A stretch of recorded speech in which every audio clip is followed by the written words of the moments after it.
The first thing I do as a clinician, if someone comes to me and says they're depressed, is ask myself a question. Well, what does this person mean by that? So I have to find out, because maybe they're not depressed, maybe they're hyper anxious, or maybe they're obsessional. There's various forms of powerful negative emotion. So they need to be differentiated. But then the next question you have to ask is, well, are you depressed?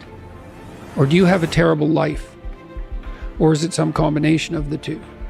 So if you're depressed, as far as I can tell, you don't have a terrible life.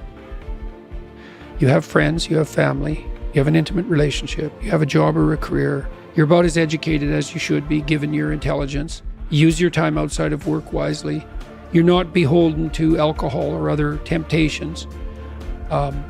You're engaged in the community in some fundamental sense, and all that's working.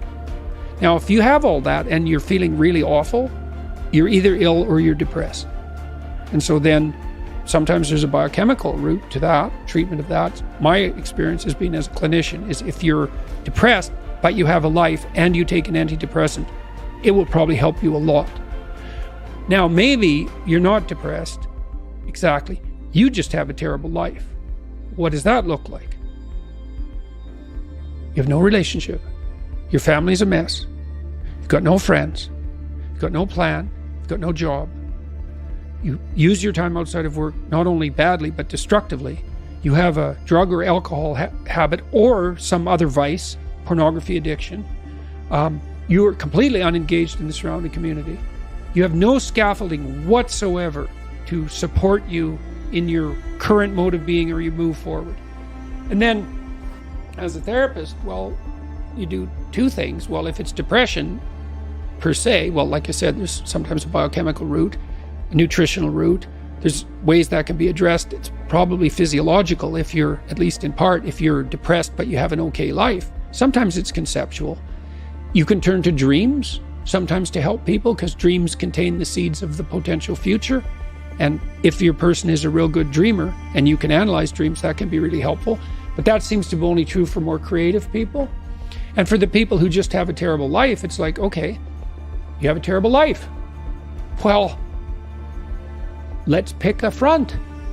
How about you need a friend, like one sort of friend. Do you know how to shake hands and introduce yourself? I'll have the person show me. So let's do it for a sec. So, this, hi, I'm Jordan.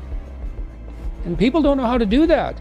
And then they can't even get the ball rolling. For the listener, Jordan just gave me a firm handshake. Yeah, as opposed to a dead fish. And there's these elementary social skills that hypothetically, if you were well cared for, you learned when you were like 3. And sometimes I had lots of clients to whom no one ever paid any attention. And they needed like 10,000 hours of attention. And some of that was just listening, because they had 10,000 hours of conversations they never had with anyone. And they were all tangled up in their head. And they had to just, one client in particular, I worked with this person for 15 years. And what she wanted from me was for me just to shut the hell up for 50 minutes, which is very hard for me, and to just tell me what had happened to her. And then what happened at the end of the conversation, then I could discuss a bit with her. And then as we progressed through the years, the amount of time that we spent in discussion increased in proportion in the sessions, until by the time we stopped seeing each other, when my clinical practice collapsed, we were talking about 80% of the time. But she'd never been attended to properly, ever. And so she was an uncarved block in the Taoist sense, right? She hadn't been subjected to those flaming swords that separated the wheat from the chaff. And so you can do that in therapy. If you're listening and you're depressed, I would say, if you can't find a therapist, and that's getting harder and harder, because it's actually become illegal to be a therapist now, because you have to agree with your clients, which is a terrible thing to do with them. Just like it's terrible just to arbitrarily oppose them. You could do the self-authoring program online, because it helps you write an autobiography. And so if you have memories that are more than 18 months old that bother you when you think them up, part of you is locked inside that. An undeveloped part of you is still trapped in that. That's a metaphorical way of thinking about it. That's why it still has emotional significance. So you can write about your past experiences, but I would say wait for at least 18 months if something bad has happened to you, because otherwise you just hurt yourself again by encountering it. You can bring yourself up to date with an autobiography. There's an analysis of faults and virtues. That's the present authoring. And then there's a guided writing exercise that helps you make a future plan. So sometimes depression is this heavy cloud that makes it hard to even make a single step towards it. Or you said isolate, make a friend. Oh man, sometimes the first step is extremely difficult. Oh my God, sometimes it's way worse than that. Like I had clients who were so depressed they literally couldn't get out of bed. So what's their first step? It's like, can you sit up once today? No.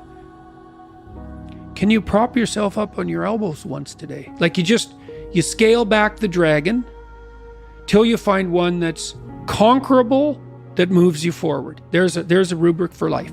Scale back the dragons till you find one conquerable, and it'll give you a little bit of goal commensurate with the struggle. But the plus side of that, because you think that, God, that's depressing. You mean I have to start by sitting up? Well, you do if you can't sit up. But the plus side of that is it's the Pareto distribution issue, is that aggregates exponentially increase. And failures do too, by the way, but aggregates exponentially increase. So once you start the ball rolling, it can get zipping along pretty good. This person that I talked about was incapable of sitting with me in a cafe when we first met, just talking, even though I was her therapist. But by the end, she was doing stand-up comedy. So, it took years, but still, most people won't do stand-up comedy. That's quite the bloody achievement. She would read her poetry on stage too. So for someone who was petrified into paralysis by social anxiety and who had to start very small, it was a hell of an accomplishment.